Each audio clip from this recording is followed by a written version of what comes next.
It looks like only the premium iPhones will bring 5G capabilities, and you're gonna have to wait for them. Huawei may be losing an incredible amount in international smartphone shipments, and we have details on how much. And the Google Pixel 3a seems to be Amazon's best-selling at the moment, and we don't blame consumers. I'm Jaime Rivera. Happy Father's Day to you all. I'm here in Guatemala City in the most noisy, echoey apartment ever, but I'm here to celebrate. This is Pocketnow Daily.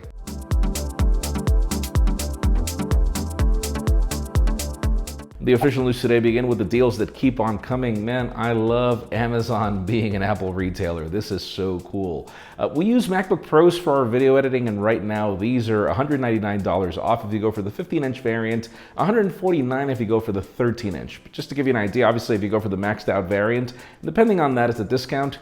These are the computers that we use, man. I mean, if you're in the market, these are not the best. These MacBook Pros have been plagued with issues, but they are the best at what we do, at least in our opinion. So you can learn more about them in the description. And speaking of Amazon, believe it or not, if you're wondering which is the best sold unlocked smartphone right now, believe it or not, it's the Google Pixel 3a, and expect our full review as it's going to come out in the next few days.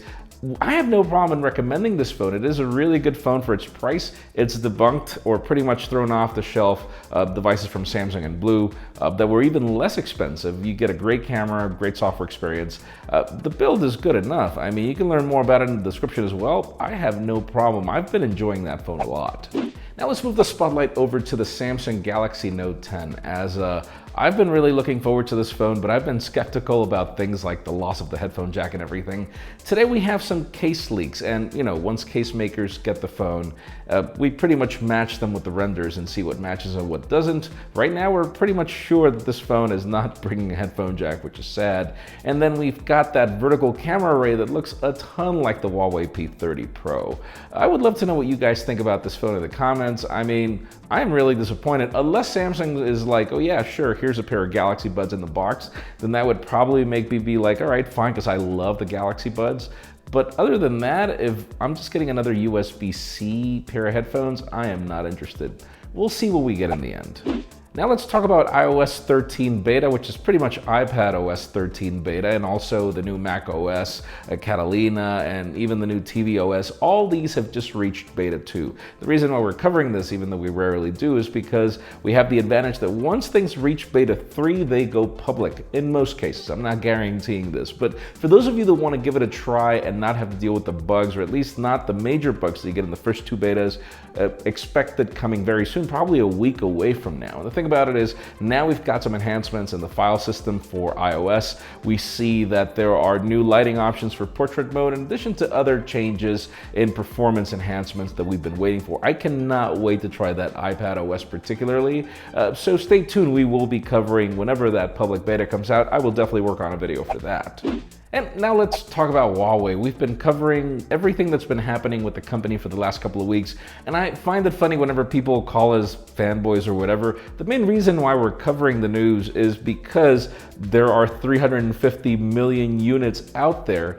Obviously, 350 million people concerned and worried over what the future is going to be. And trust me, you're not the only ones. Huawei has pretty much come clear, and we've got analysts already providing details on the numbers of what the losses are going to be. It seems that Huawei would lose 40 to 60% in international smartphone shipments.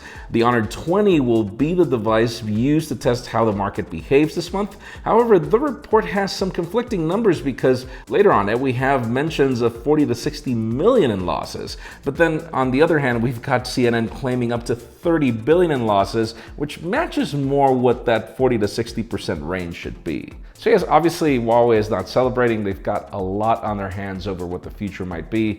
I'm sure that there's a lot of political talk over how this is going to be handled, and I'm hoping that this gets better, particularly for, again, 350 million consumers who are probably going to have a brick in their hands, which we're hoping is not going to be the case.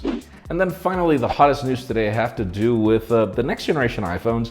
Not this year, but actually the ones after, as once we get Ming-Chi Kuo talking about iPhones, we never think twice about covering this. Those of you wondering if we're getting 5G capabilities on iPhones this year, yes, there is a negotiation now between Qualcomm and Apple, so that made me excited for 5G. But according to Quo, that's not going to happen this year. It's going to happen next year, and only the premium variants are getting it. So I'm actually expecting that only the Max variant is going to be getting 5G capabilities. And one of the main reasons, according to Quo, is because obviously 5G is still being deployed. There's no point in rushing and getting us phones with 5G this year, according to Apple, if the deployment is not expecting to be major until 2020. So that is definitely one thing. Obviously, we hear that it's not until 2021 that all smartphones across the board from Apple are going to be getting 5G capabilities. So yes, prepare your wallets if you want to get 5G on an iPhone as of next year. True, that's going to be the case. Let us know in the comments down below, what do you think? Do you think that it's a bad idea for Apple to wait on 5G until next year or not? Because in my case, there's a video, I highly recommend that you watch it. We're going to link it at the end of this video, where you can watch our experience with 5G in Verizon in Chicago with the Galaxy S10 5G. It was very positive, but there is still a lot more to be done. So I don't blame Apple for wanting to wait it out and allowing that to be perfected, but that's my opinion. Leave us a comment down below. We'd love to know yours.